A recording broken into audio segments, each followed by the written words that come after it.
See, I don't know what happened there.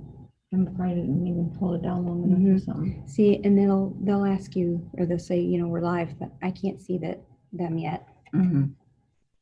And then see, this is YouTube, so you have to make sure it's paused and shrink it. Now we're back Mhm. on Zoom. Okay, We're on, Amy? yep, we're good. Okay, Okay. I move that we exit executive session. I'll second. Roll call, Amy? Vicky, Yes, Sabrina, Yes, is there any action? no action. no action. Okay, Jean, we are ready for you. I think there's one issue that is constantly like memos on wheels. The travel policy with the revisions that came down from the governor's office through the health Department of Health. Janet has prepared a revision to the revision of the revision memo for traveling, and we've communicated that to you. I don't believe we're actually asking for any direction today, but we wanted to get it into your hands. What we will be doing is communicating it to the Board of Commissioners directors as more of a guidance document, and while we're still reviewing it and asking them to look at it, and we'll come back next week with a journal entry actually approving it. It's Okay. not dramatically different, although it does have a little further reaching element.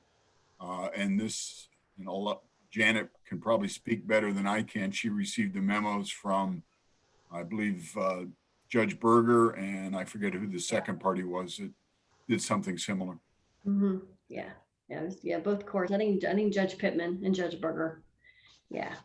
But yeah, you'll see on the memo that we just revised the travel section because the governor is now recommending that those employees that are returning, or those individuals that are returning from hotspot states, quarantine for 14 days.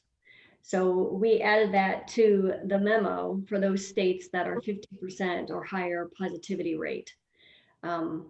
But what Gina and I were talking about, though, what we like about the memo, and we actually received positive feedback from Ryan Shackelford, I believe it was yesterday, that the memo at least allows a discussion with the employee prior to their vacation, departing for vacation. Whereas those individuals that instead of quarantining for 14 days, possibly they get telework or possibly find isolated work away from employees. So they'll still be productive. Instead of staying home for 14 days, possibly we could find something for them to do.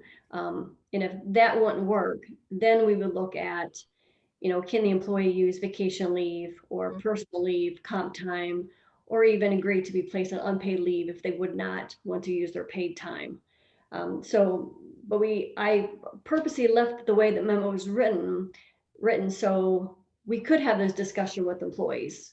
Like, hey, instead of quarantining at home for 2 weeks, can we possibly find some work for you to do here in the county or in the department that's isolated from everybody else?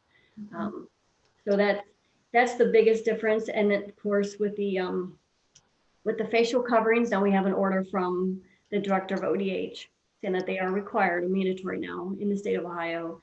We added that section to the memo, just really reiterating that it is mandatory in the state of Ohio, and then also to list the exceptions in the workplace, because there are some exceptions where employees could not use or could not wear masks for medical reasons, or maybe they're already 6 feet apart from their coworker or whatever. But yeah, so the memo is a little bit more detailed than the memo that was dated 2 weeks ago. Bless you. But It's allergies, not COVID. For the record. yeah. But yeah, so like Jean said, we just wanted to get it into your hands and see what you thought, and then give you a chance to review it, and then we would come back next week with the approval of it. Okay. Figured Sounds we'd good. be looking at this once he came out with the travel advisory. So this is good. Good.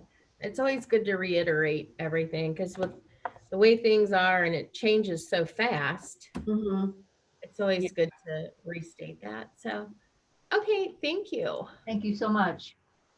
Okay, great. And I think it's all I have. Have a good one, Janet. Thank Great. you. Thank you. Bye. Bye. One more additional issue referenced the CARES work group.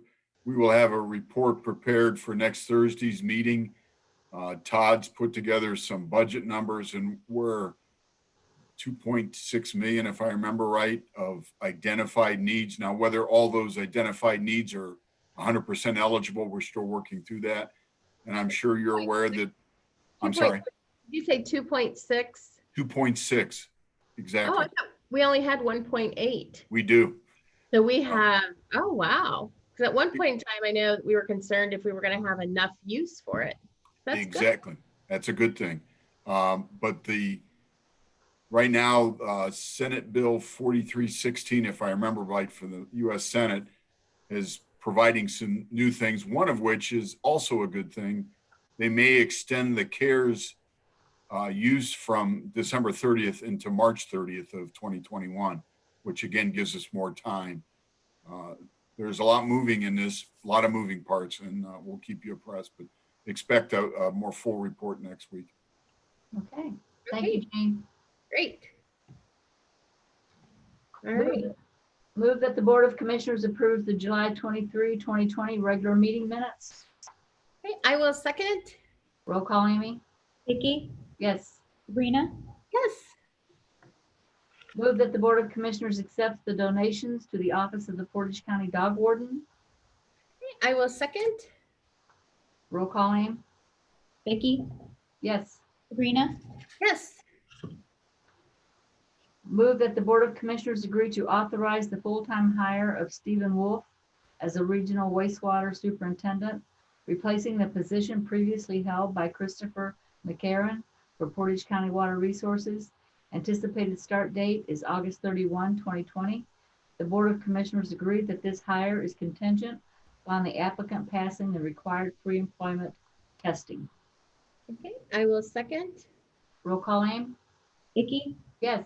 Sabrina, Yes. Move that the Board of Commissioners acknowledge receipt of the July 21, 2020 certificate of the county auditor that the total appropriations from each fund do not exceed the official estimate resources for the fiscal year beginning January 1, 2020, as presented by the Portage County Auditor's Office. I will second. Roll call, Aim? Vicky, Yes. Sabrina, Yes. Is there any more business to come before the board? I don't have any. I move to adjourn. I will second. Roll call, Aim? Vicky, Yes. Sabrina. Yes. Thank you all. Appreciate your attendance. Yay.